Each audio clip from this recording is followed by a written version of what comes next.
For tonight's headlines, Metro Manila now under moderate risk classification as per the DOH.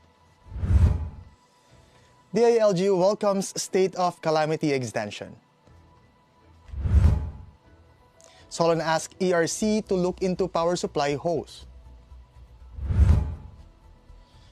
Tech scams likely from abroad, says Telco. LTFRB approves PUV fare hike, jeep minimum fare at 12 pesos. Peso plunges to an all-time low at 57.43 pesos versus dollar. Good evening. Today is Friday, September 16. I am Vernon Velasco, and this is Tribune News on Q. Here are the stories for this evening. The NCR is back to moderate risk case classification for COVID-19 as its positivity rate is now at 16.4%, the Department of Health said on Friday. Health OIC Maria Rosario Verhaire made the announcement days after the President allowed the voluntary wearing of masks in outdoor settings, particularly in open spaces and non-crowded outdoor areas with good ventilation. However, she clarified that the recent increase in COVID-19 cases has nothing to do with the optional wearing of masks in outdoor settings. Verhaire said 11 out of 17 local government units in Metro Manila are classified under moderate risk, while 6 out of 17 regions saw an increase in ward admissions in their hospitals. The Department of Interior and Local Government on Thursday welcomed the President's move to extend the country's state of calamity due to the pandemic. In a statement, Interior Secretary Benjamin Abalos Jr. said the 3-month extension of the state of calamity will give the national government and the LGUs more time to carry out the economic, social, and health interventions as Filipinos continue to adapt to the new normal and the challenges brought by the pandemic.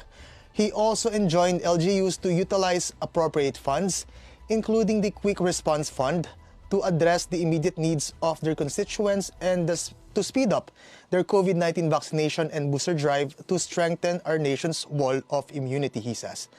Abalos also said the DILG will remain committed to assisting LGUs in providing efficient, timely, and appropriate COVID-19 response and services to protect the Filipino people during this critical period.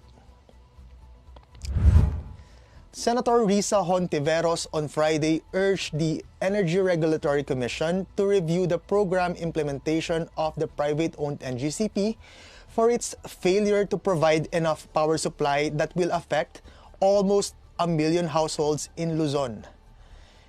Hontiveros said there should be an overall review of the power transmission development plan and implementation process, as well as the system operation of the power grid. She is pushing for the amendments to the EPIRA, which hinders the entry of other power generations and other energy sources. She said the NGCP continues to enjoy soaring profits despite its failure to maintain secured, brownout-free operation of the grid. Tribune News on Q will be back after these reminders. Magandang araw mga katribo! Narito na ang mga makakasama nyo tuwing umaga sa programang Gising Na. Roy Pelovelo, Comfy Manalo, Vernon Velasco, Kim Sancha at Jerk Balagtas. Abangan ang programang Gising Na sa Facebook page ng Daily Tribune. Ilabas na ang mainit na kape at samahan kami sa inyong pag-almusal, mga katribo. Sama-sama natin alamin ang mga natatagong istorya sa mga latest na kaganapan sa loob at labas ng bansa. Maaari niyo rin ibahagi sa amin ang inyong opinion via Daily Tribune Facebook page at Tribune Now sa YouTube. Makichika na rin sa latest showbiz happenings, mga katribo. Kaya naman, magsama-sama po tayo sa Gising Na!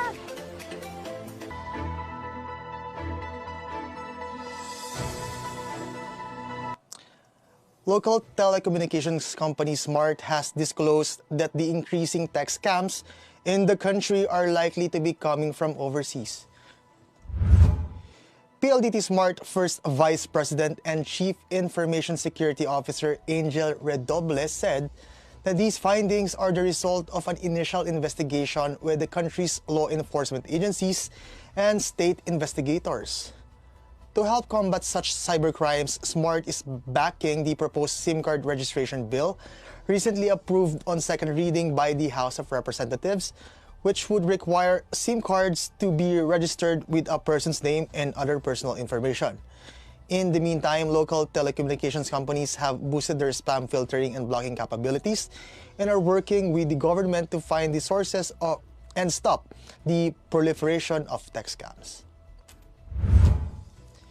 Filipino commuters need to shell out additional pesos in their daily transportation allowance after the Land Transportation Franchising and Regulatory Board approved the petitioned fare increase on Friday.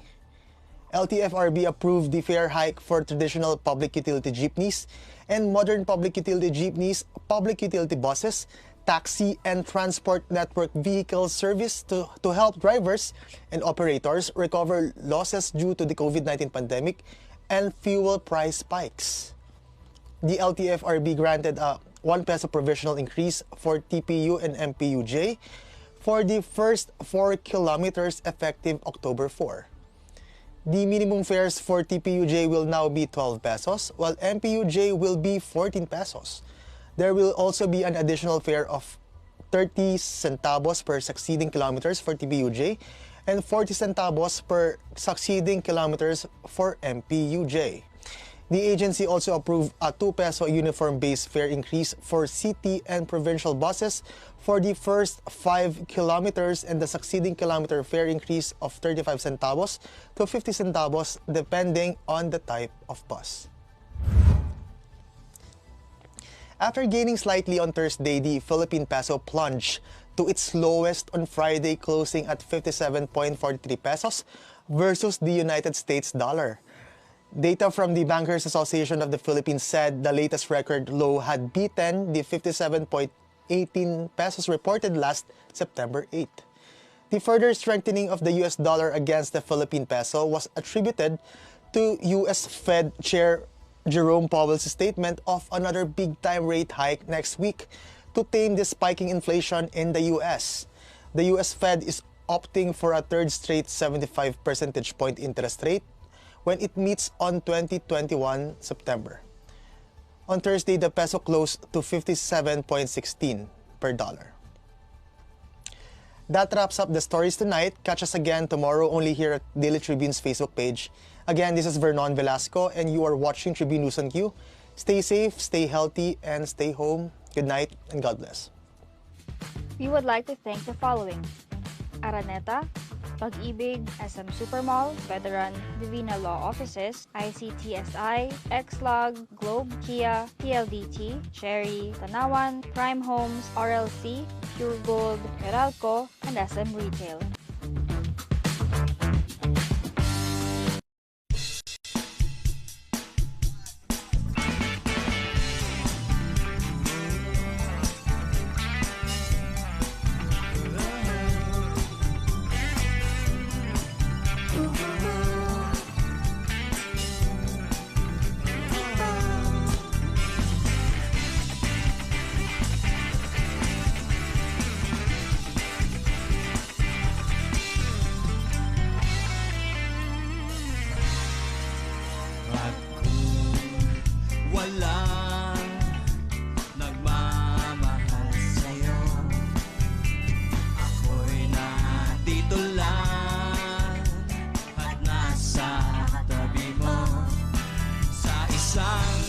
Labay na gulat ng maganapang hindi dapat at sa aking pagkurap. O kaibigan, huwag kang lumapit. Ako ay naging mo.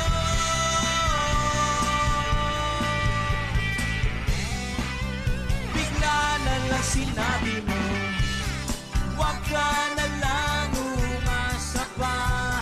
Tapos na ito pelikula. Sana'y tanggapin mo na. Ako ay wala na nga. Kunwari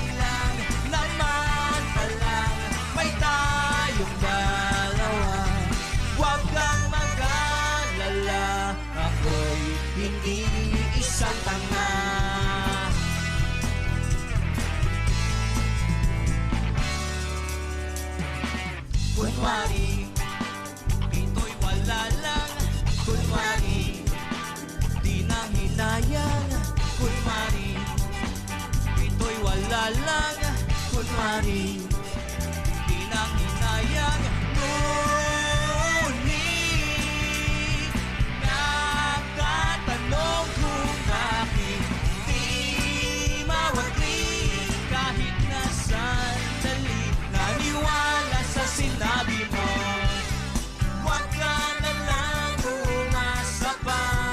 Tapos na itong pelikula, sana'y tanggapin mo na. Ako'y wala naman, kunwari lang naman pala, may tayong dalawa. Huwag kang mag-alala, ako'y hindi isang tanga.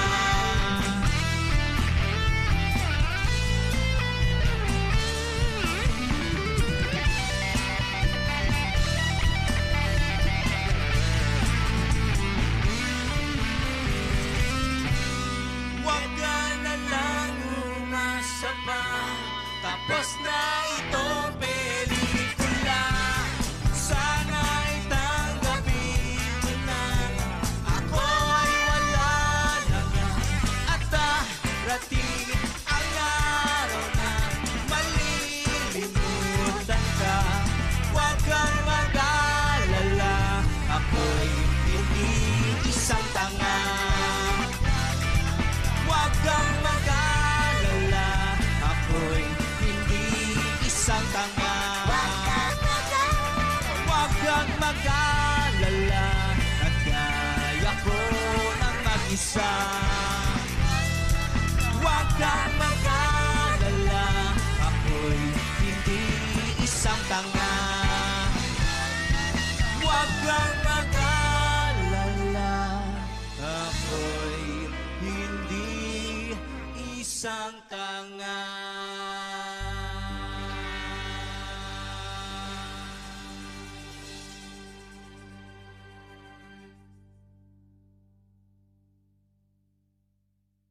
Catch the latest news on our website, tribune.net.ph. Follow us on Facebook, Twitter, and Instagram. Subscribe to our YouTube channel, Tribune Now. Download the Daily Tribune app on Apple Store for iOS and Google Play for Android to get the latest and most comprehensive news online. Daily Tribune invites you to join its Viber community, Katribu, to get updates on the hottest news on politics, business, sports, lifestyle, and entertainment. Emoticons of the Tribune mascot Tercito are available on our community Viber.